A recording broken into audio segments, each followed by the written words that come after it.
Your first love has returned. I'll step aside. Over this rubbish. Suji shoved me onto the sofa, eyes bloodshot, as furious as a lion with its hackles raised.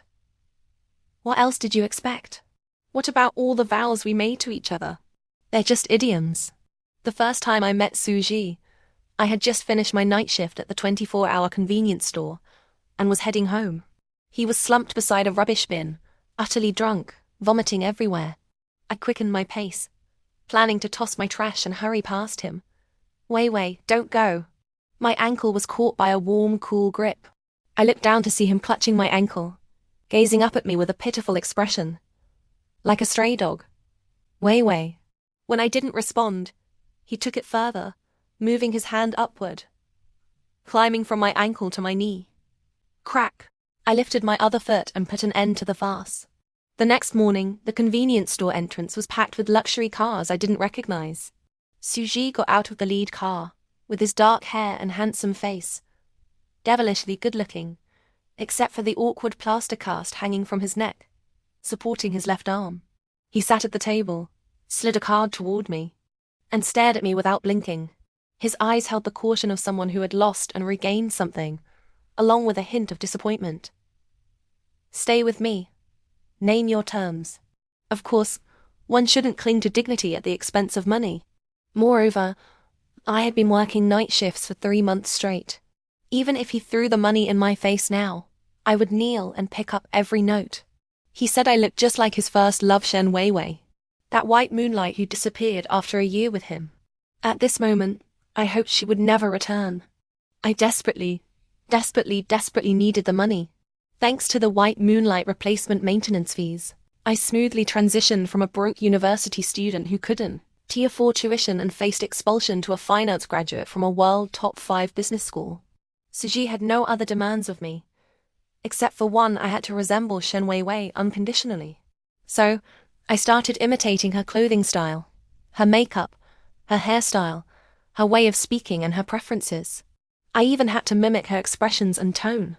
I was obedient, even falling in love with him to become more like her. When you sell yourself, sell thoroughly. Oh no, I misspoke. Suji never let me touch him. According to him, his pure body was reserved only for Shen Weiwei. Why haven't you left for the company yet? Waking up in the morning, I was applying lipstick in front of the mirror when Suji appeared silently behind me. His gaze fixed on my reflection in the mirror, his exquisitely sculpted face devoid of expression. Unsure what had upset him this time, I curved my lips into a smile, blinked, and spoke in a sweet, soft tone. Gigi, why haven't you gone to work yet? This was Shen Weiwei's tone. I was certain I had mastered it perfectly. Suji frowned, strode over, looked down at me, casually grabbed a tissue, and roughly wiped my lips. Though the tissue was smooth, compared to delicate lips, it was still too abrasive. A moist, metallic taste spread on my tongue. Weiwei never wore such a garish color. Suji tossed the tissue into the bin, his voice as cold as shards of ice. I looked at my reflection. Pale face, lips torn and bleeding. Blood trickling down the corner of my mouth like a blooming, decadent rose. I picked up a tissue to stem the bleeding, watched Suji in the mirror, and slowly smiled. Shen Weiwei could do everything except stay alive. Suji's pupils contracted slightly. Like a madman, he grabbed my hair and pinned me against the wall. Watching him lose control, I laughed even more recklessly. Suji was usually calm, but anything related to Shen Weiwei would make him lose his composure. I knew I shouldn't provoke him. I had seen how he dealt with his subordinates. If he used even 1/10 of those methods on me, I would suffer a fate worse than death. But at this moment I didn't want to yield. 5 years of suppression erupted at once. I wasn't Shen Weiwei. I was Li Qing. Unsurprisingly, Suji threw me out of the house. He left me on the streets of Melbourne in late autumn. The housekeeper watched me, clad only in a thin nightgown and slippers, constantly hinting with his eyes for me to apologize. I knew that if I bowed my head, Suji would forgive me and take me back as his obedient canary. Thank you for your nurturing over the years, Mr. Su. Goodbye. I stood on the street and bowed deeply to him. Darkness and suppressed rage swirled in Suji's eyes, but his upbringing forbade him from losing his temper with a lady in public. The Alfred left a trail of exhaust fumes on the road. I used all the money I had to buy a coat and began thinking about where to go next. "Hi miss, do you need help?" A pure British accent, yet with the vitality and youthfulness of a young man. The boy in front of me wore a camel-colored coat, with deep brown hair and eyes. His features were deep and refined, reminiscent of a young Leonardo DiCaprio. "Long time no see, Edwin." He was a student I had once tutored. British, he had moved to Australia with his parents, but held an obsessive fondness for Eastern countries and Eastern women. Edwin took me to his luxurious apartment near the university. Melbourne's late autumn wasn't terribly cold, but my hands and feet had gone numb from the damp air. I sat on his bed. Edwin took off his coat and draped it over my legs, but I was still shivering. "I think you must be ill." He placed my hands on his chest, where the temperature was high, and a heart beat beneath my icy palms. I leaned against his shoulder, my fingers slowly moving across his skin. His face flushed rapidly. "Li Qing." He took a deep breath, grasped my hand, and his amber eyes held a suppressed hint of desire. I smiled, looked at his ears red as blood, and gently kissed one. My palm rubbed softly over his heart. "Don't. This isn't good for you," he gasped, leaning back, even his fingers trembling as he held my hand. His clear eyes seemed veiled in a misty haze. The room's temperature rose quickly. He looked at me, his gaze focused yet shy, like someone facing their first love, bashful and unsure. Suddenly feeling ironic, I withdrew my hand and sat expressionlessly on the edge of the bed, staring out the window. Edwin thought I was upset because he had rejected me. He hugged me from behind, flustered, and explained, "Li Qing, I know in China, 2 people can only sleep together if they like each other. I'm sorry, I didn't know how you felt." So before he could finish, I pushed him onto the bed, straddled him, and looked down at him. Edwin's long eyelashes fluttered slightly. I took off my coat, leaned down, and cupped his face, gazing at this pure, innocent boy. Another cold, ruthless face involuntarily surfaced in my mind. His lips were warm and moist. Edwin stole a kiss, hugged me gently, and whispered in my ear, "Li Qing, I like you. From the first moment I saw you. I'm so happy I've met you again. This is the best gift God has given me." His voice was low and melodious, like a cello playing in Vienna's Golden Hall. "I'm not a gift. Never have been." I told him seriously I was just a counterfeit, a fake. Edwin shook his head, kissed my eyes, and said, "You are my treasure." No one had ever said that to me. For a moment, I imagined I was also a pure, simple girl. Just as Edwin was about to remove my last piece of clothing, the door to the room was violently smashed open. I had never seen Suji so angry. Clenching his teeth, he stared fixedly at us, the fury in his eyes seeming enough to kill. Behind him stood a group of tall, black-suited bodyguards. Edwin frowned and instinctively shielded me. "Don't be afraid." Suji, however, was infuriated by this scene. He strode over and grabbed my arm. Edwin blocked him, not backing down. "Let go, sir. You're trespassing. Leave now, or I'll call the police." Suji showed no fear of the threat. His eyes locked on me, and I could even hear his teeth grinding. "Li Qing, is this how you repay me?" I looked at him, not responding. I knew he was only afraid his Shen Wei Wei had been tainted. He didn't care about Li Qing. Suji's business was just taking off in Melbourne. I figured he wouldn't want any trouble. If I stood my ground, given Edwin's resources, Suji wouldn't be able to take me away today. Suji's grip on my hand tightened. As the two struggled, he leaned close to my ear and threatened softly, "Li Qing, you don't want your little boyfriend to lose an arm or a leg tomorrow, do you?" I looked up at him, a faint trace of hatred in my eyes. I knew Suji had immense influence. He could absolutely make good on his threat. "Apologies, my girlfriend and I had a disagreement. Sorry to disturb you." Suji pulled me possessively into his arms, looking at Edwin as he declared his ownership. He took a stack of cash from his bag and threw it into the air.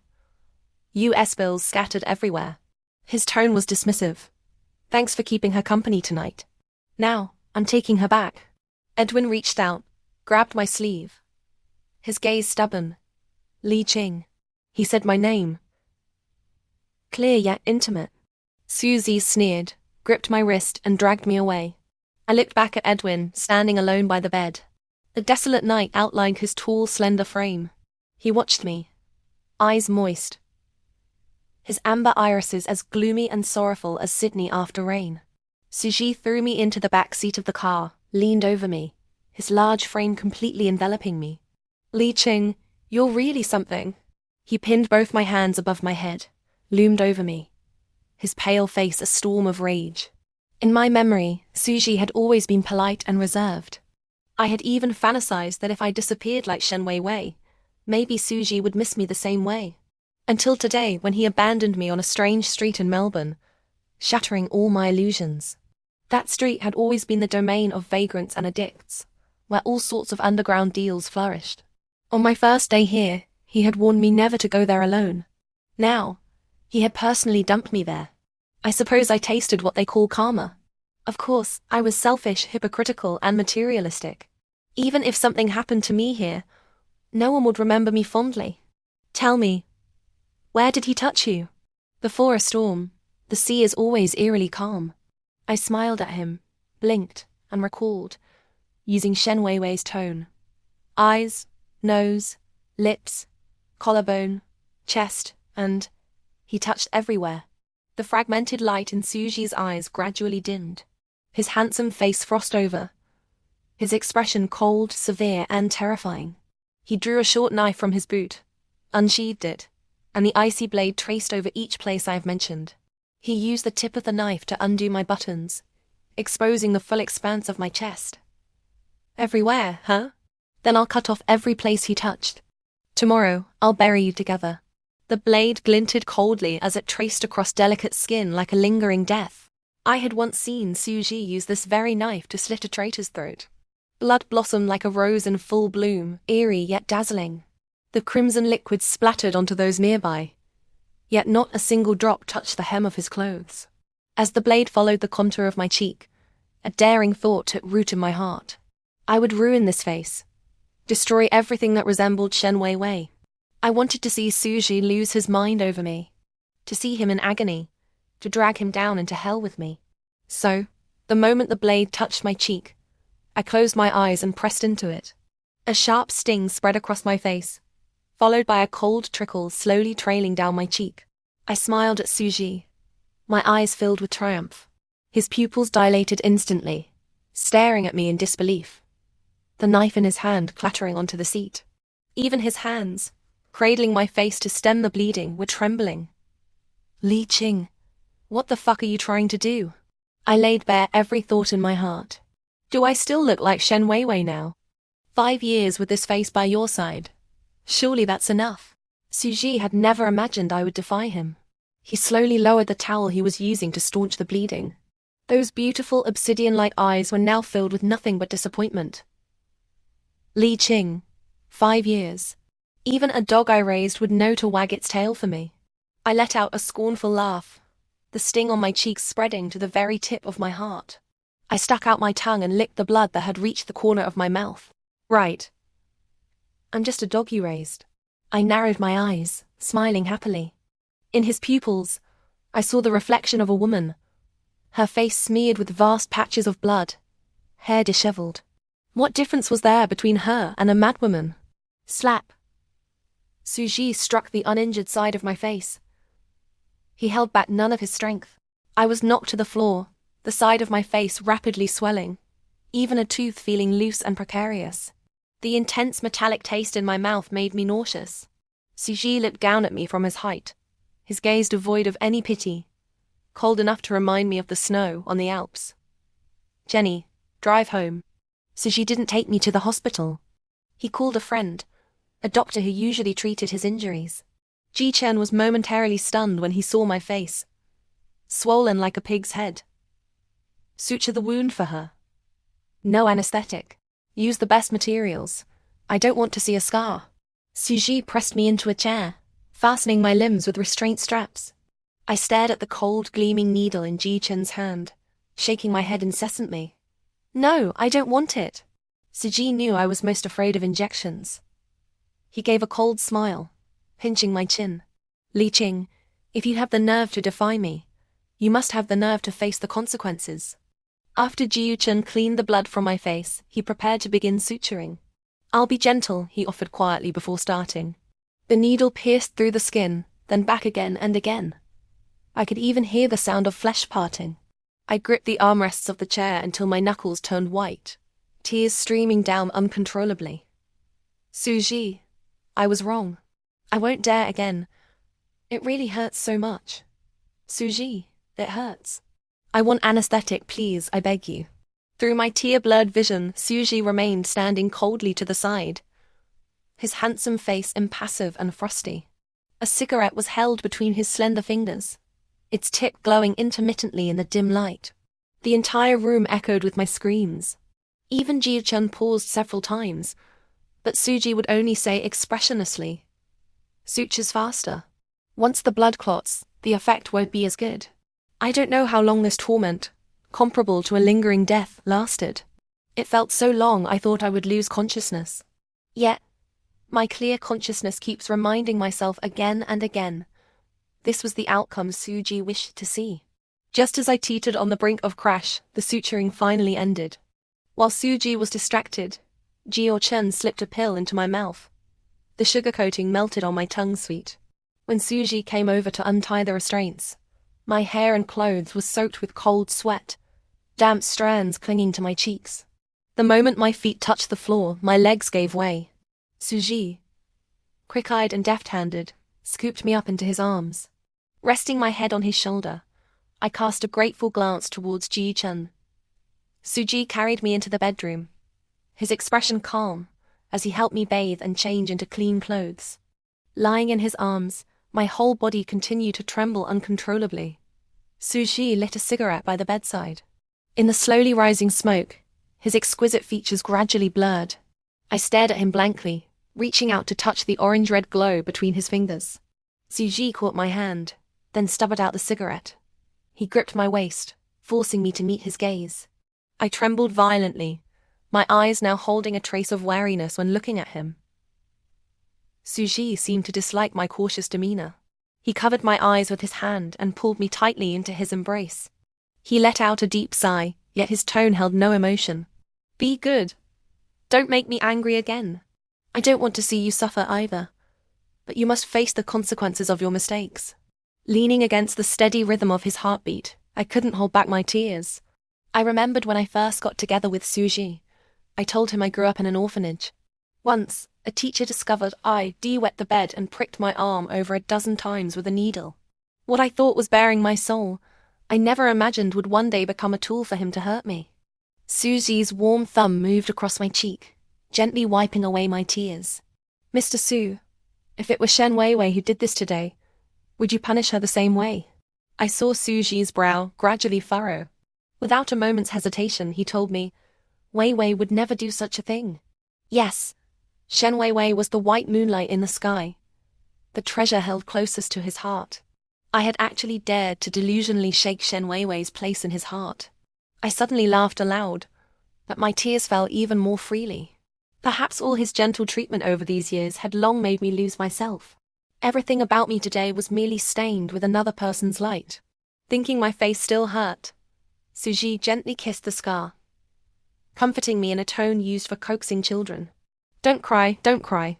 If you behave from now on, I won't let you hurt anymore."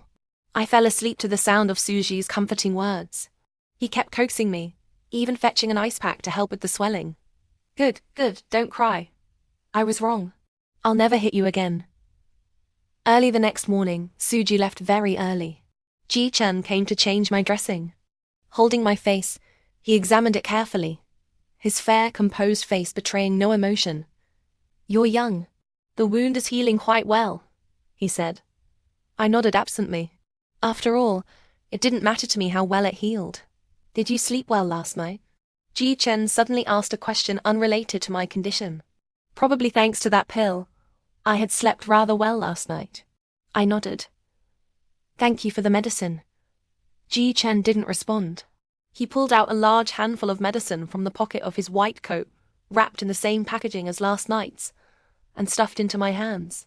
It suddenly dawned on me that these might be the sweets he used to cuddle a child during treatment. For those whose hearts are bitter, have more sugar. Not one for many words, Ji-chun silently packed up his medical kit, then handed me his business card. You can contact me if anything comes up. The moment Jiu Chen left, Suji's assistant called. The voice on the other end was frantic. Li Qing, our car was blown up on the road. Mr. Su has been kidnapped. The kidnappers are demanding you deliver the ransom personally, or they'll kill him. The perpetrators were no small threat.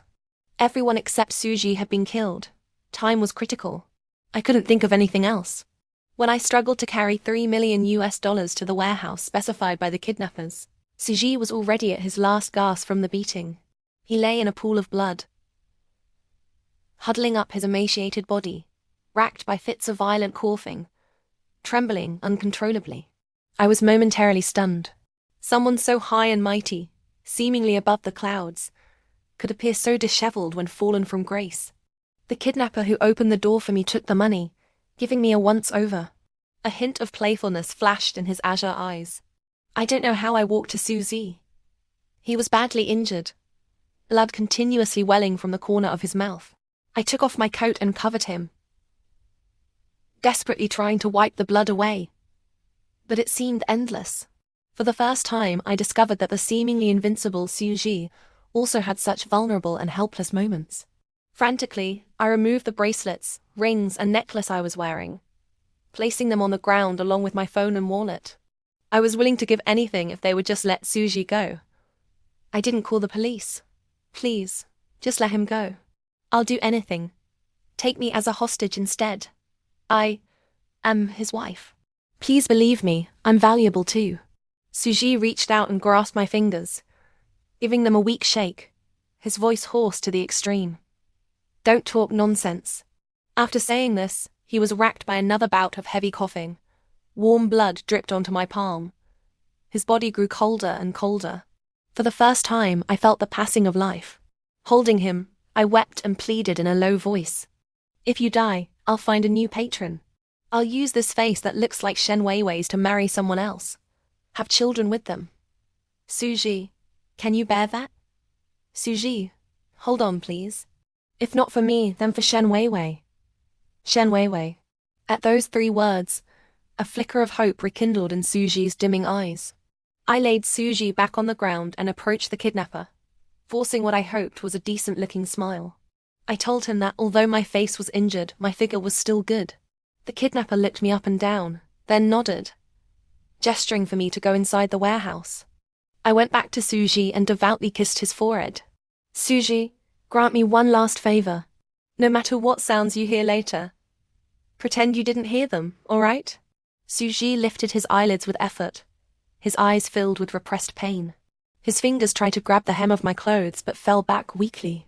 Li Qing, come back. Li Qing, I'm begging you. A dim light, a tattered bed. The kidnapper pointed to the inner room, signaling me to shower first. I confirmed with him again that Suji must not be harmed. He showed me the surveillance footage. They drove out and dumped Suji on a street corner. It wouldn't be long before someone found him. Tears of joy streamed down my face as I clutched my phone, speechless. It's good that he's safe. He's safe. When I finished showering, the room was empty. A steady footstep sounded behind me. Before I could react, a hand clamped over my mouth and nose. Ether rapidly stole my consciousness. When I awoke again, an opulent, intricately decorated ceiling filled my vision. The quiet room held only the ticking of a clock. Struggling to sit up, I saw a tall, slender silhouette by the floor-to-ceiling window. Edwin. I couldn't believe it. He slowly turned. His deep, handsome features were tinged with a night's chill and mystery. The corners of his lips curved into a captivating smile. My apologies for our reunion being in such an unseemly manner. I felt only a suffocating pressure in my chest. You did this? Edwin walked towards me, step by step. He looked down, his eyes filled with heartache, and gently touched the wound on my cheek. If I could, I truly wish I could have beaten him myself. I'm sorry, Li Qing. If harming him has caused you pain, I apologize. Edwin's brow was furrowed with distress and sorrow. I had almost forgotten he was the crown prince of Melbourne's largest gang, Brothers for Life. Perhaps he was just as ruthless as Suji, only he was willing to sheath his sharp edge before me. Edwin, you shouldn't have crossed Suji for my sake. He's not someone to be trifled with. I knew Suji wouldn't let him off easily. I knew he'd recently been collaborating with the local military as well. Edwin shook his head dismissively, his amber pupils holding gentle starlight. Don't blame yourself too much. It wasn't solely because of you. Suji has been drawing too much attention lately, and my boss is quite displeased about it. So, today was also a minor lesson. Li Qing, does your face still hurt? Images from last night flashed through my mind. No, it doesn't. It's been stitched up. His warm breath brushed my face, causing a slight itch. Look, there's a shooting star outside. Edwin pulled me to the window, pointing at the meteor streaking across the sky. Below us were skyscrapers hundreds of meters tall. The city lights were just coming on, neon flashing, declaring this city's prosperity and indifference. He looked at me, a faint, provocative gleam in his deep eyes. I've heard there's an Eastern tradition. Make a wish when a shooting star passes, and it will come true. I placed my hand on the glass, tracing the meteor's path. That's right. Edwin stood behind me, taking my wrist and guiding my hands into a prayer position. Close your eyes. Silently recite your wish in your heart. I quieted my mind and made a devout wish. Don't say it out loud, or it won't come true. He bent down, covering my mouth. His eyes seemed to shimmer, catching the starlight. Li Qing, let's make a bet. If I win, you must agree to one request of mine. If I lose, I'll agree to one request of yours. Edwin's face was half hidden in the dim night, his long eyelashes casting shadows. There seemed to be both amusement and seriousness in his gaze. I felt he might have guessed something. Sure enough, he told me he knew about Shen Weiwei and Suji. He also knew about Suji using me as a substitute. Suji is an utter bastard. He possesses a treasure beyond compare, yet he doesn't cherish it. Edwin seemed to recall something and laughed. But today he was beaten to a pulp. What do you intend to do? Li Qing, wouldn't you like to see Suji's reaction when you return safe and sound? I frowned. What do you mean? Edwin rested his head on my shoulder and said leisurely, since Suji sees you as Shen Weiwei's substitute, if you lose the halo of purity he imagines you have, will he still treat you as well as before? I admit, Edwin is rather adept at playing with people's hearts. Looking into his clear eyes as if bewitched, I nodded. Edwin sent me back only 3 days later. When I appeared unharmed at the villa's entrance, even the maid who opened the door was stunned. Li? Suji hadn't woken up yet, and was resting in his room, recuperating. This incident had even alarmed Suji's mother, that elegant lady of high society. She stopped me in the living room, her tone unfriendly. Li Qing, none of us expected you to return alive. She had already investigated the people behind Suji's kidnapping. Their background was profound and murky. I didn't expect it either. Perhaps my fate is stubborn. She looked me up and down, smiled slightly, and took a card from her Hermes bag, offering it to me. I'm moved that you saved Jia. Take this. I looked at her but didn't respond. Li Qing, I know you must have suffered greatly these 3 days. But you also know Jia has his fastidiousness. If he were to know you are still alive, it would be a form of torment for him. Is this Suji's wish? She grew angry, looking at me coldly, her tone sharp. Li Qing, Suji has supported you for so many years. It's only right you repay him. What happened to you these 3 days is understood by all. Do you still have the face to stay here? Auntie, if not for me, your son would likely be residing in a cemetery. Li Qing, a girl should have some sense of shame. Steward, come and escort her out. The steward's eyes also held alienation and wariness. I smiled. Does Suji know you're treating me this way? She said resolutely, I'm doing this for your own good. If Jia saw you in this state, he would surely be distressed. Better to leave the image of you at your purest and best in his heart. A sudden noise came from upstairs. We looked up. Suji was leaning against the banister. His body, beneath the oversized patient gown, seemed even thinner. His handsome face was deathly pale. He reached out his hand towards me. Li Qing, don't go. Just like many years ago, when he collapsed drunk before me, calling Shen Weiwei's name. I walked up to him. Suji pulled me into an embrace, his strength so great it was as if he wanted to crush me into his very being. Night fell. In the room, scented candles burned with a faint flame. Suji bowed his head, one hand cradling the side of my face, the other gently stroking my hair with his fingers, kissing my lips fiercely. Perhaps from years of holding a gun, his fingertips bore thin calluses. When they brushed my face, it felt slightly itchy. I opened my eyes to look at him. His dark eyes held no trace of intoxicated confusion, only boundless restraint and grief. A moment's respite, a pause for breath. He bit down hard on a tender part of my lip. Fresh blood welled and spread at the corner of my mouth. Li Qing, do you know? That day, I would rather have died. I nodded. The pain from my lip rapidly spread through my body. I knew his pride and dignity would never allow him to trade his woman's safety for his own life. As long as I remained, he would remember that humiliation and wretchedness. So I must die or leave. But how could he easily sever all ties after so many years of keeping me and my companionship? Suji, love me. Tears fell like rain. My fingers trembled as I removed the last piece of clothing. I cupped his face and kissed him with devotion. In the dim room, a shimmer of tears glistened in Suji's eyes. He kissed me back even more fiercely. He gripped my waist as if he were gripping my neck, wanting to strangle the life out of me.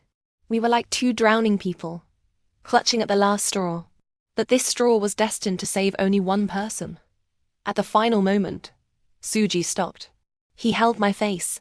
His gaze was clear and anguished, yet held not a trace of desire. He said, "I'm sorry, Li Qing." I shook my head, saying nothing. There's no need to apologize for not loving someone. It's forcing your love onto another that requires an apology. I turned and put my clothes back on. I knew Suji, his heart and body, belonged solely to Shen Weiwei. Suji, it's good you remained composed. Otherwise, if Shen Weiwei ever returns, you would be tainted. Suzy, it's good you never loved me. Otherwise, knowing what I endured, you would have been so heartbroken. It's good it was me who went to save you, not Shen Weiwei. Otherwise, you would have been so heartbroken. The next day, the entire villa was empty. Suji, his mother, and all the villa's staff had moved away. He left this house to me, along with a card containing more money than I could spend in a lifetime. I stood on the balcony. The roses in the garden were in full bloom, lush and radiant. I suddenly remembered that morning 5 years ago. Suji stepped out of the car. The breeze lifted his sleeves. His eyes were bright and clear, looking at me with a dazed confusion. He never imagined two people in the world could look so alike. So, he asked me to stay by his side. In a daze, I seemed to see myself from 5 years ago again. Impoverished, thinking only of how to save enough money to finish university. As she reached out to take that card, I hurried forward to stop her. I lifted my foot, only to step into empty air. As I fell, the clouds were so white, the wind too gentle. Thud. Pain radiated through my body. A dark haze clouded my vision. Look, another exquisite rose has bloomed on the ground. Li Qing, you'd better wake up today, or I'll turn Suji into a sieve. In my hazy, drowsy state, I heard Edwin's voice, spoken through gritted teeth. I wanted to laugh. I thought Suji turning into a sieve would probably be quite amusing. I tried to twitch the corner of my lips, but my body felt like a ragdoll, every limb aching as if crushed to pieces. I struggled to pry my eyelids open. What met my eyes were Edwin's bloodshot eyes and his stubbled cheeks. The first sensation upon waking was a sudden warmth on my cheek. He was crying. Mustering my strength, I reached out and touched his hair. Edwin, what does the knight's code say? Boys shouldn't cry so easily. Not true.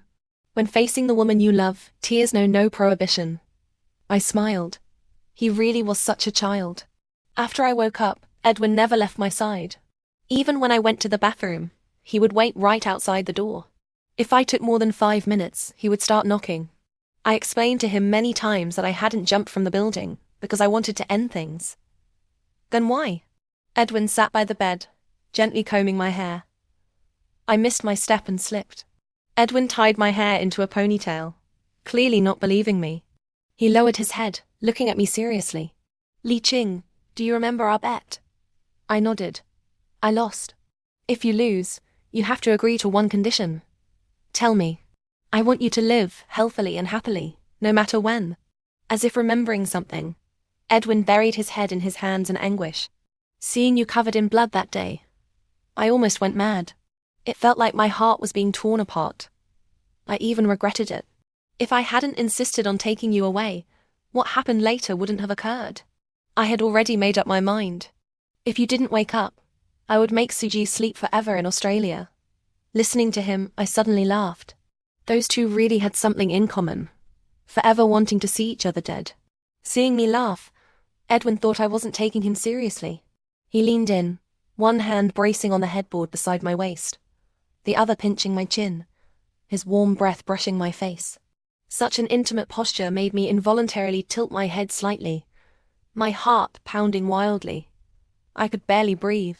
Yet, in the end, I only felt a touch of warmth on my forehead. I'll let you off this time.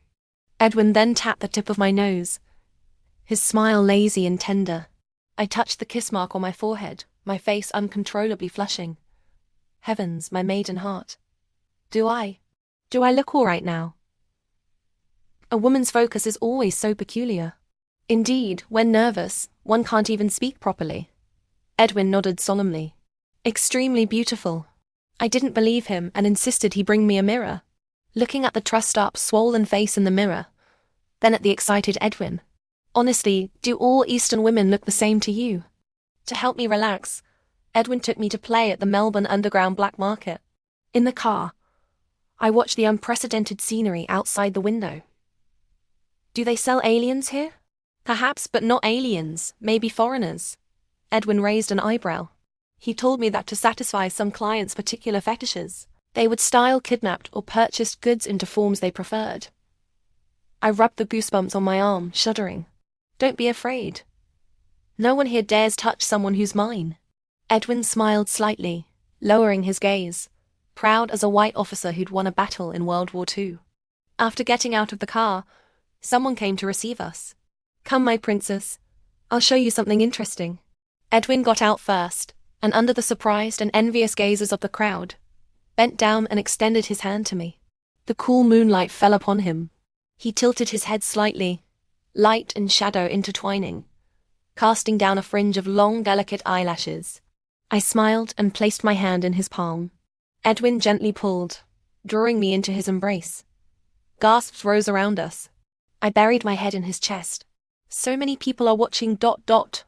Edwin chuckled, muffled, and ruffled my hair. This way they know you're mine. A white, handsome attendant whispered something in Edwin's ear. I think the show is about to begin. Thanks to Edwin's status, we were ushered to VIP seating. This was his boss's establishment, temporarily under his management now. On the circular stage, under dim lights, hot girls and handsome guys started with intimate, sultry dances. As the lights gradually dimmed further, the performances grew more novel. There were catwomen, sexy stripteasers, even human-animal hybrids. Under the visual onslaught, my nerves grew increasingly excited, and I cheered and clapped along with the roaring crowd. Edwin, however, simply watched me with a smile, toying with my hair ends. Next, a mysterious lady from the distant east. Under the host's enthusiastic introduction, a beautiful birdcage rose at the center of the stage. A shapely Eastern woman emerged slowly from the cage, dancing a seductive routine. A veil obscured her face, but her supple waist and alluring eyes captivated the audience. Edwin watched the woman on stage, a rare frown creasing his brow. A nearby attendant bent down obsequiously. Sir, would you like her sent to your room later? Without even looking up, Edwin casually drew the gun from the attendant's waist and pressed it against his throat, his voice low and hoarse. Say one more thing that might upset my girlfriend, and I'll make sure you never speak again. The attendant fell to the floor, trembling, shaking his head repeatedly. Edwin sneered and told him to scram. Maybe he just wanted a bigger tip, I said, patting his shoulder. Disrespecting you is disrespecting me, Edwin told me seriously. In that moment, the love in his eyes nearly overwhelmed me. The lights plunged into darkness, the music grew increasingly suggestive, and the woman on stage slowly removed her veil. The moment her veil fell, a wave of intense commotion erupted from the audience. A young man, agitated, pushed past layers of bodyguards, rushed onto the stage, and after a brief moment of eye contact with the Eastern dancer, they embraced tightly. The spotlight on stage fell perfectly upon them. Like the ultimate ending in a fairy tale, they looked so well matched. Even from a distance, I could recognize that man as Suji. Ha! Edwin let out a cold laugh and gestured to the surrounding bodyguards. After 3 warning shots, the bodyguards surrounded the pair on stage. Edwin led me slowly to stand before them. Suji took off his coat and draped it over the girl, shielding her from further exposure. Edwin? He frowned, his dark eyes filled with wariness. Young Master Su, what do you think this place is? That you can come and go as you please? Edwin smiled faintly at them, his tall frame blocking me, his tone slightly provocative. Our hands, tightly clasped within our sleeves, grew slightly damp with nervous sweat. I knew Edwin just wanted to vent some anger for me. You want to stop me? The girl in his arms trembled, her slender shoulders shaking, so fragile and pitiful. Gigi, I'm scared. She reached out and clung tightly to Suji's waist, burying her head in his chest. Suji's eyes were filled with heartache and tenderness. Vivi, don't be afraid. I'll get you out of here right away. She was Shen Weiwei. So this was Shen Weiwei. Looking at her pale face under the black coat, she really did resemble me quite a bit. That she was truly beautiful. Her waist so supple, her eyes captivating. Even her voice sounded delicate and pitiful. Her radiance made me seem as dull as dust. Young Master Su thinks he's here as a guest? Edwin glanced at someone beside him, and immediately an attendant handed over a contract. Under the dim light, I could barely make out the words. It was actually the document proving this organization had purchased Shen Weiwei from an international human trafficking ring 5 years ago. How much do you want? Edwin smiled and held up one finger. 1 million? Is that all your girl is worth to you? 10 million? Edwin laughed. Euros. Suji's brows tightened slightly, but he agreed quickly. Give me a week. Edwin nodded. With that, Suji tried to take Shen Weiwei away, but Edwin snatched a gun from a nearby bodyguard and aimed it at her. Suji instinctively shielded her. If you dare touch her, I won't let you off. Ha, Suzy, she's your treasure, not mine. What's more, you haven't paid me yet. I am her owner. I have the right to dispose of her. With that, a bullet landed at their feet. Shen Weiwei was terrified. If you can only pay in full a week from now, then come back for her in a week. During this week, I'll certainly use her to make a lot of money. Edwin's smile was as pleasant as a spring breeze, but I knew this was his most brilliant move. He did nothing, yet just these words could pierce Suji's heart like 1,000 cuts. I'll pay in full tonight. Edwin shrugged, looking utterly nonchalant. While Suji was on the phone arranging the money, Edwin and I sat in the VIP room quietly observing everything. My hands were cold and clammy. Edwin patiently wiped my palms dry again and again. I told him, I feel a bit sick. Edwin was slightly taken aback, then broke into a mischievous smile. Me too. He had someone turn off the air conditioning on the stage. The two on stage, shivering from the cold, still clung tightly to each other. Should we toss them a match, act out a fairy tale? I mused. Edwin scoffed. The match-selling scumbags. I had to admit, he really had a talent for making me laugh. 2 a.m. A black Maybach pulled up at the entrance. Stepping out was Mrs. Su, her face filled with rage. She took a black briefcase from the car and handed it to a bodyguard. Seeing me beside Edwin, she paused, then revealed a mocking smile. Mr. Edwin, the lady beside you was once my son's girlfriend. Recently, she endured a kidnapping that lasted 3 days. I heard the kidnappers were all men. Is that so? Edwin lowered his head and placed a kiss on my earlobe. It felt a bit ticklish. What happened during those 3 days? I'm afraid she hasn't told you. The gentlemanly smile on Edwin's face remained gentle and courteous, but I caught a whiff of danger. Of course I know, because during those 3 days, she was with me the entire time. Mrs. Su's face turned from red to pale, a look of sudden understanding dawning. Li Qing, our Su family treated you well. How could you? I roughly understood she cursed me a few times in dialect, calling me a whore. Mrs. Su, rather than concerning yourself so much with Li Qing, you should care more about your future daughter-in-law. After all, she's made quite a bit of money for me over the years. Edwin's clear, precise London accent ensured everyone present heard those words. I had once said that Edwin was best at destroying both the person and their spirit. So she walked out from inside, holding Shen Weiwei. You've forgotten something. Edwin took a document from an attendant and elegantly tucked it into Suji's arms. As they passed before us, Suji looked down at the person in his arms, his gaze so sincere and pained. Many years ago, living in our house in Suzhou, Suji sat cross-legged on the window-side platform. His long, bony hands held a string of Buddhist prayer beads, a copy of the Prajnaparamita Heart Sutra resting on his knees. His expression was relaxed, a hint of a smile in his eyes. Li Qing, Buddhism speaks of karma and reincarnation. I took you in. Perhaps somewhere in the world, someone has also taken in Weiwei. Holding on to that slim hope, that legend of karma, Suji always kept someone by his side. If not me, it would have been someone else. But I still hoped I was unique. Feeling jealous, I said petulantly, maybe she's become someone else's wife. His brows furrowed slightly. He paused, then said, as long as she is safe. Edwin clenched my slightly cold, damp hand. You still have me. We stood on the 81st floor of the Ritz apartments.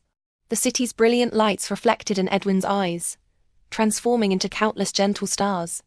Our breathing rose and fell, intertwining, creating an extremely intimate atmosphere, making even the air feel thin. Edwin pushed me against the floor-to-ceiling window, trapping me beneath him. I caught the faint scent of alcohol on him. Have you been drinking? Because I like chinking too much. I'm afraid of seeing even a moment of dislike in your eyes. Edwin's eyes were filled with cautious affection. I stood on tiptoe and actively kissed his lips, like a desert traveler finally seeing an oasis. Edwin held my waist, looking deep into my eyes. He parted his lips, his voice slightly hoarse. Li Qing, I love you. At the end of the kiss, a warm drop of liquid fell on my face. He was crying. Forget him, Li Qing. If he remains in your heart, he will be the nightmare of my life. Melbourne's winter was finally approaching. The streets were filled with people in overcoats rushing about, occasionally stopping only to appreciate the fleeting charm of the city. Edwin hated the cold. He sat on a brocade sofa, holding a cup of coffee. The flickering firelight from the hearth danced on his pale cheeks. Chinking, let's leave this place. Go where? He looked at me, smiling. Somewhere warm. His family owned a castle in Zurich. That very night, we packed our luggage. Edwin always arranged everything meticulously, so I didn't have to worry about other things. 10 minutes before boarding, Edwin received a text message. I stopped with him. What's wrong? Chinking, there's a sudden matter I need to attend to here. You go ahead first. I'll join you once it's settled. Although Edwin's expression was relaxed and natural, I sensed an undercurrent of tension. If it weren't something serious, Edwin would never let me leave alone. Under my repeated insistence, Edwin finally took me there. The once bustling, lively Black Market Theatre was now a scene of rubble and ruin, the air thick with the smell of gunpowder and the painful moans of the wounded. Police and ambulances had long surrounded the area. An assistant came to report the list of casualties. Among them were close associates of Edwin's family, even brothers he had grown up with. He stood before the wreckage, silent, solemn, as still as a sculpture, until the first light of dawn broke. Only then did Edwin turn around. His deep-set eyes were bloodshot. He took my hand. It was ice-cold. Li Qing, those who died were my closest friends and family. I squeezed his hand tightly, pulling him back from the pain with all my might. Edwin, you still have me. The cause of the accident was quickly determined. Someone had entered the theatre with a bomb strapped to them and detonated it when the place was most crowded. He was a drug addict and a gambler. Recently, a large sum of money had appeared in his account. After squandering the gambling funds, he came here to perish together with everyone. It seemed like a plausible suicide attack. But Edwin sensed something amiss. Investigating further, they discovered the money in his account came from an account under Suji's name. Upon learning this news, Edwin appeared unusually calm. He looked down at me, his voice low and steady. Chinking, it seems I really have to keep my promise and turn Suji into a sieve. Edwin. Suji has been in contact with the local government recently. I thought he understood my implication. Edwin's face looked somewhat pale in the morning light, a touch of weariness coloring his deep eyes. Those striking amber eyes now seemed veiled in a misty haze, appearing particularly distant. Darling, this isn't simply a conflict between him and me. It's a struggle between two interest groups. This was a fight to the death. Edwin's family would not allow anyone to act so recklessly on their turf. On the other hand, they also wanted to use this to test their future heir. One night, Edwin embraced me from behind, bringing with him the chill of winter. If only one of us, Suji or I, can live, who would you choose? His tone was cool and detached, his voice clear and clean. Before I could answer, his voice, laced with a faint smile, came again. If we both die, what will you do? I took a deep breath, turned my head, and looked at him intently. 1,000 times over, I would choose you. If you die, I will accompany you. I wrapped my arms tightly around his slender waist. Edwin's gloomy, cool gaze focused intently on me. Then, he kissed me hard. A long time later, he released me. Our faces were still close. His expression was somber, his eyes churning with overwhelming possessiveness. Perhaps Edwin was also afraid. If he left too, what would become of me? In this world, was there truly no light lit for me? No door opened for me? No one would ever treasure me again? An unfamiliar number summoned me to a cafe in the city centre. She was bundled up from head to toe, wearing a headscarf and a pair of sunglasses. Li Qing, you really do resemble me. She took off her sunglasses, a smile appearing on her face. Thanks to you, I was able to get to where I am today. Ji has good taste. Shen Weiwei took a sip of coffee. Edwin has been having some trouble lately, hasn't he? If you want to know, you can ask him yourself. I suppressed the urge to throw the coffee in her face. After what I did, I'm afraid he'd tear me to pieces. Shen Weiwei laughed. She looked up, a hint of madness in her eyes. In an instant, a terrible thought formed in my mind. It was you. Although Ji has had some trouble handling the aftermath for me, this matter was executed quite well. My fists gradually clenched. However, as long as you and Edwin leave voluntarily and never return, I promise not to trouble him again. You think you're qualified? Edwin represents my past. You represent Ji's past. Only when both of you disappear can we continue our lives together. Without confirming or denying, I slowly stood up and walked behind Shen Weiwei. Ah! Under her astonished gaze, I grabbed her hair and yanked her to the floor. Her scream quickly drew the attention of the bodyguards outside the shop. I pulled off her sunglasses, picked up a fork from the table, and held it close to her beautiful eyes. Go back and tell Suji to keep his woman in check. Shen Weiwei trembled with fear. The bodyguards quickly surrounded us, but upon seeing it was me, they hesitated, not taking action. What are you all doing? Get her away from me. I smiled and brought the fork a few centimeters closer. Shen Weiwei stared at me in wide-eyed terror. This farce only ended with Suji's arrival. He held the trembling Shen Weiwei, looking at me with a complex, indescribable emotion in his eyes. Ji, quick, avenge me. I want her face scarred. Suji patted her shoulder reassuringly. At this moment, Shen Weiwei didn't seem so elegant and noble anymore. Sorry. Unexpectedly, Suji apologized to me. Shen Weiwei looked at him incredulously, tears in her eyes. Do you still have feelings for her in your heart? Suji frowned. Don't talk nonsense. I don't want any more trouble. But Shen Weiwei seemed somewhat crazed. Suji, do you think I'm not as clean as her? Is that why you want to abandon me again? Well, what a drama. So the white moonlight wasn't so flawless after all. He was slightly taken aback, glancing at her. Shen Weiwei, however, as if deeply wronged, clung to him pleadingly. Ji, I didn't mean to lose my temper. Don't be angry. Suji didn't speak. He had someone take her back to the car, and then walked straight towards me. I couldn't remember the last time I spoke to Suji alone. Perhaps 5 months. Perhaps half a year. Li Qing ... He furrowed his brows, pausing for a moment. Don't stay with him anymore. It's dangerous. I looked at Suji, finding him both ridiculous and pitiful. You might not necessarily win. We won't necessarily lose either. No, he will definitely lose. I threw the fork in front of him. Mr. Su has always been arrogant. The complexities involved are beyond your imagination, Li Qing. Don't gamble with your life. I tilted my head, looking nonchalant. As long as I'm with him, I'm willing even if we lose the bet. Suji's dark eyes stared intently at me, a sarcastic smile curling at the corner of his mouth. Very well, Li Qing. May you be a pair of doomed lovebirds. Edwin was practicing at the shooting range. From my perspective, his profile appeared delicate and clean. His brows and eyes clear and distinct, his dark eyelashes slightly lowered, his irises clear and bright. Broad shoulders, a slender waist, camouflage pants outlining long straight legs.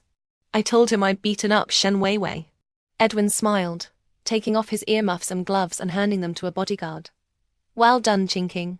Suji wished for us to become doomed lovebirds. Edwin didn't understand the idiom, so I explained it to him. He picked up some protective gear and put it on me, standing behind me, teaching me to shoot. Load. Pull the trigger. The strong recoil made my wrist feel numb. Pity. He won't have the chance to see us on the run. He chuckled softly behind me, his laugh lazy and cold. Several companies belonging to the Edwin family in Melbourne were successively shut down by the government. As a reciprocal gift, a video of Suji laundering money for a certain high-ranking official made the headlines.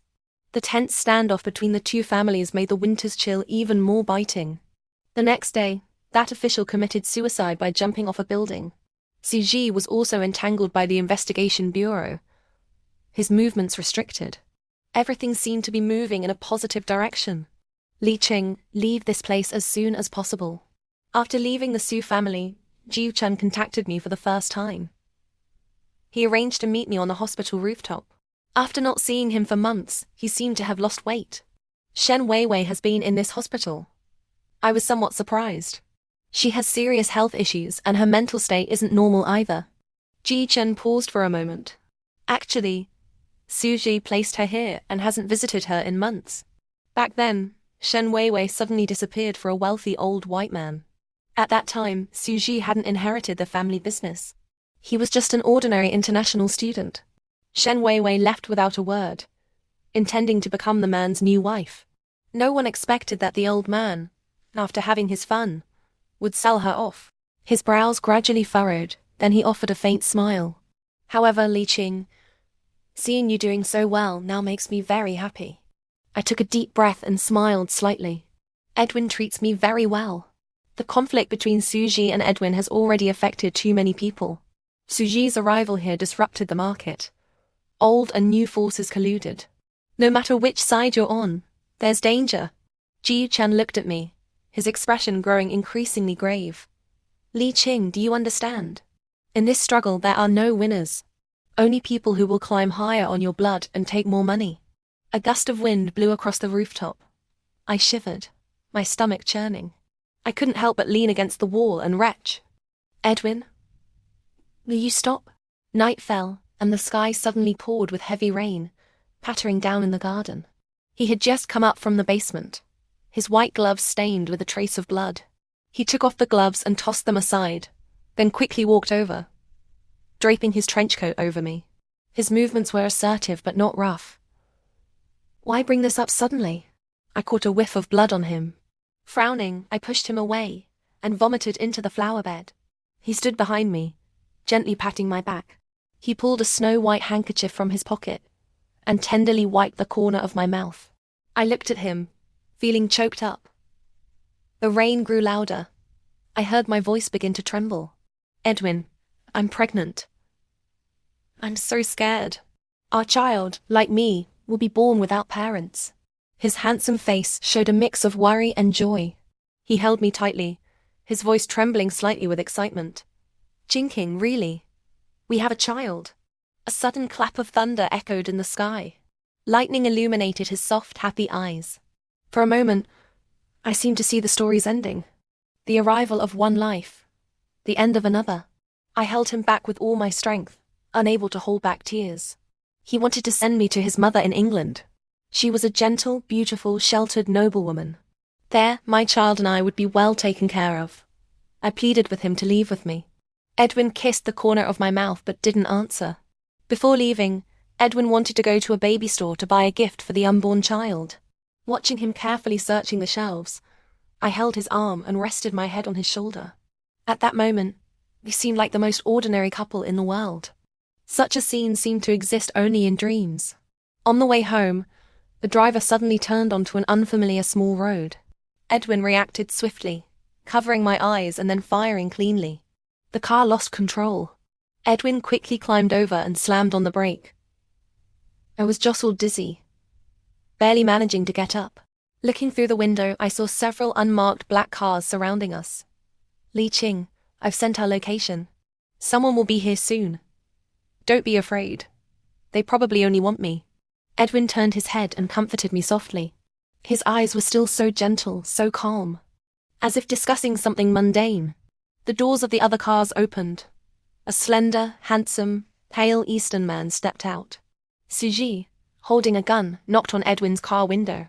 Edwin glanced back at me with a reassuring look, then opened the car door. I won't resist. Please don't hurt her. Suji's gaze passed through the glass and landed on me. Shocked, icy, and incredulous. He dislocated Edwin's arm and pinned him to the ground. Then someone came to knock on my car door. I smoothed my hair, opened the door, and looked at their outstretched hands. Don't touch her. A familiar voice rang out. Susie's gaze shifted from my face to my abdomen. I instinctively covered it with my hand. Suji's eyes suddenly fell on the back seat. A pink baby crib. An expression of disbelief appeared on his face. His brows furrowed tightly, his face cold and sinister, his thin lips pressed together. Bloodless. He pressed the gun against my abdomen, his voice dangerously low and hoarse. Pregnant? We are husband and wife. Suji let out a cold laugh, looking at me, his eyes full of sarcasm. Li Qing, I didn't waste all those years training you. Climbing up using men is still something you excel at. Take her to the nearest hospital. Get rid of the child. Suji gestured to the men behind him. Suji, there's a saying in China. Harm does not extend to family. 2 cries of pain sounded. Edwin easily subdued the 2 burly men restraining him, pulled a gun from his boot, and aimed the dark muzzle at Suji. The bodyguards behind Suji quickly reacted, raising their guns at Edwin. I can go with you. Don't touch Li Qing. Suji glanced at him sideways, his tone cold. Edwin, what makes you think you're qualified to negotiate? I think your boss probably wants me alive to see him, right? The corner of Edwin's mouth lifted slightly. He then turned the gun and pointed it at his own temple. Suji's assistant whispered something in his ear. Suji frowned. He signaled the bodyguards to lower their guns. Edwin immediately placed the gun on the ground. Then someone kicked him in the knee. He knelt on one knee, his face also smudged with dust, but his eyes remained clear and bright, his demeanor noble. I lowered my head and bit down hard on Suji's wrist, the one gripping me. He winced in pain and let go. Seizing the chance, I ran to Edwin, cradled his face. The panic in my heart felt like a bottomless pit, devouring all reason. I had a premonition. If we were separated today, I might never see Edwin again. A sudden dull pain spread in my chest, as if a huge rock was pressing down, making it hard to breathe. Large tears fell to the ground. Heartache overwhelmed me. Edwin ... double quotes, countless things I wanted to say were swallowed back. My throat felt blocked. At this moment, I also hated myself for only knowing how to cry. Chinking. Edwin comforted me softly. It's all right. Raise our child. I love you. His family had many other boys. Without Edwin, there would be other heirs. I only have you ... Suji walked up to me, forcefully pulling me to my feet. I was crying uncontrollably, bending over to clutch a corner of his clothes, pleading. Suji, I know you raised me all these years. I'll repay you everything in the future. I beg you. Please let him go. I'll give you my life. Suji sneered, throwing a handkerchief in my face. Li Qing, don't let me see you cry for another man again. Mr. Su, the boss wants the person now. The bodyguard behind him glanced at me, his gaze carrying a hint of ferocity. Holding on to Suji's clothes for a moment, I even thought of kneeling before him. Li Qing, since you care so much about him, then he must die. He aimed the gun at Edwin. I stood in front of him, suddenly feeling like I wasn't afraid of anything. Suji, you already have Shen Weiwei. Even if we die, let me stay with Edwin. Our family of 3 can go together. Then we won't be afraid. Suji smiled, raising an eyebrow. All right. Then I'll grant your wish. The dark, cold muzzle pressed against my forehead. I closed my eyes, exhaled, and suddenly felt less afraid. Perhaps more than fearing death, I feared facing the rest of my life alone.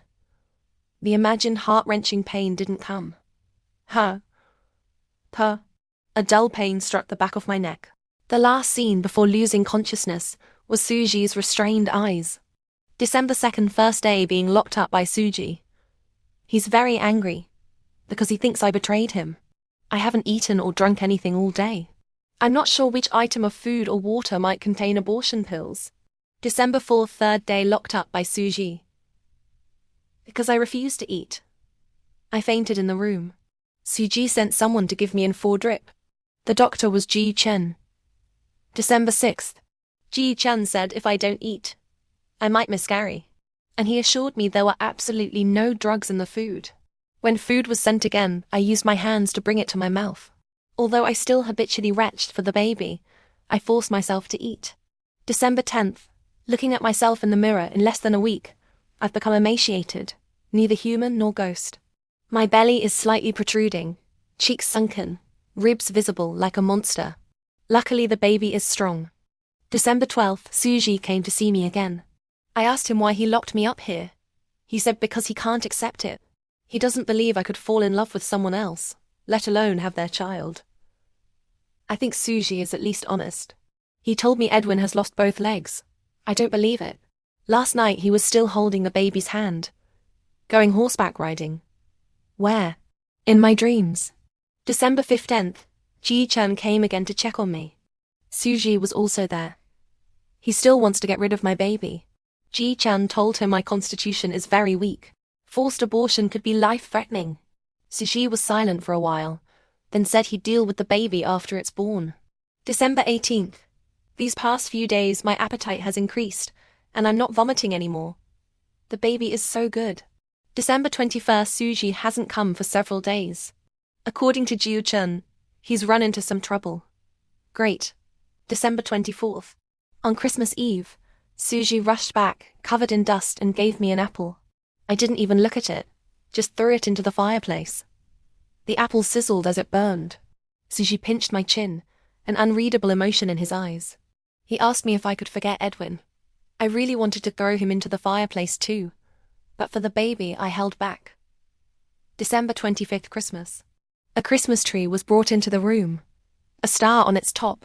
Along with the tree came Shen Weiwei. Not sure what Suji was thinking, daring to put the 2 of us together. Shen Weiwei indeed seems mentally unstable. She often talks to the air. Ji Fin said Suji specifically brought her back for the holiday. Suji is really despicable. He actually held my hand under the Christmas tree to make a wish. I felt utterly disgusted. Shen Weiwei hid behind the door, secretly watching us. She's pitiful too. All 3 of us are pitiful. December 30th. I finally understood what Shen Weiwei was saying. That old white man didn't treat her well, and even shared her with others. No wonder Suji, after investigating everything, treated her like trash. She hates men. Hates everything here. January 10th, Suji looked so embarrassed and awkward today, slapped by Shen Weiwei. I laughed. He told me Edwin has also lost both hands.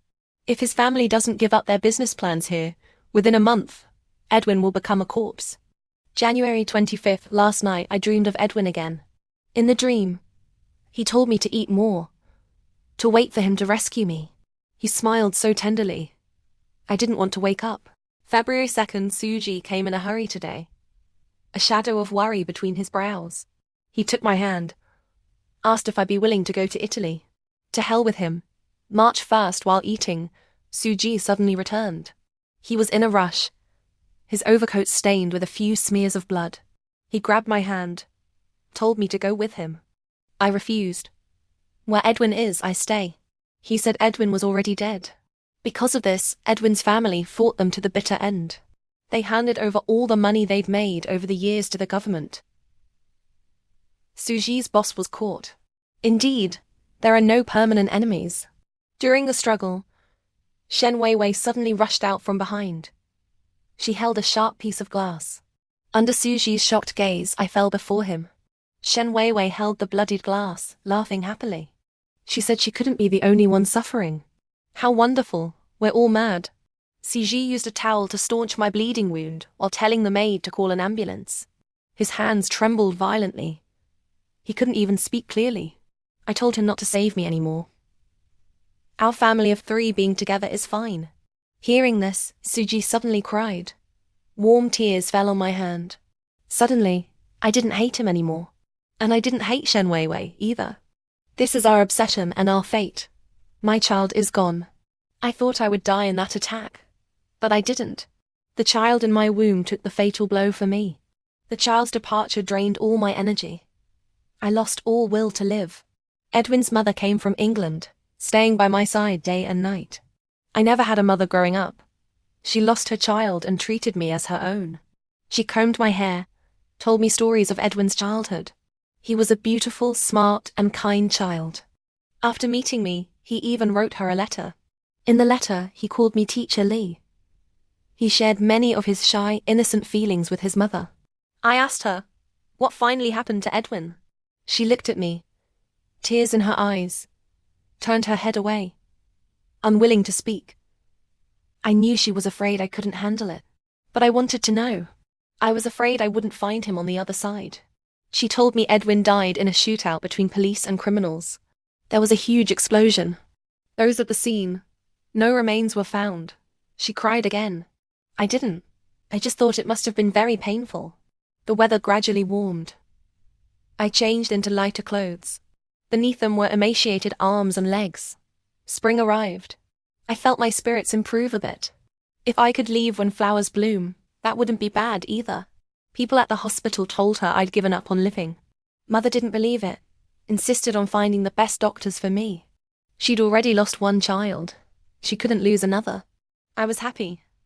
Before dying, I finally had a mother. Sorry, sir, you can't go in. Sir. A commotion of voices sounded. I struggled to open my eyes. A tall figure staggered in from the doorway. He half knelt before me, one hand gripping my wrist tightly. I reached out to touch his face. My fingertips touched skin furrowed with scars, as if from an explosion or knife wounds. Edwin, is it you? Suppressing the trembling emotions inside, I cradled his face, asking desperately again and again, until I got a confirmation. Before my eyes, all the blurred figures gradually coalesced until a clear human face emerged. I reached to take his hand, but only 3 fingers grasped my palm tightly. He still smiled so tenderly, just like our first meeting. Edwin, I can't see you anymore. My hands traced his face repeatedly, trying to memorize every inch of his skin, every degree of warmth. Your Edwin will never age, will never become an old man. Even if you became an old man, you'd be the cutest one. I looked at his face, blurring in the mist, then dissipating in the mist. Perhaps this was just my fleeting dream. But I wasn't afraid of death. No matter what, on the other side of the world, my child and my love were waiting for me. Look, Melbourne's winter has come again.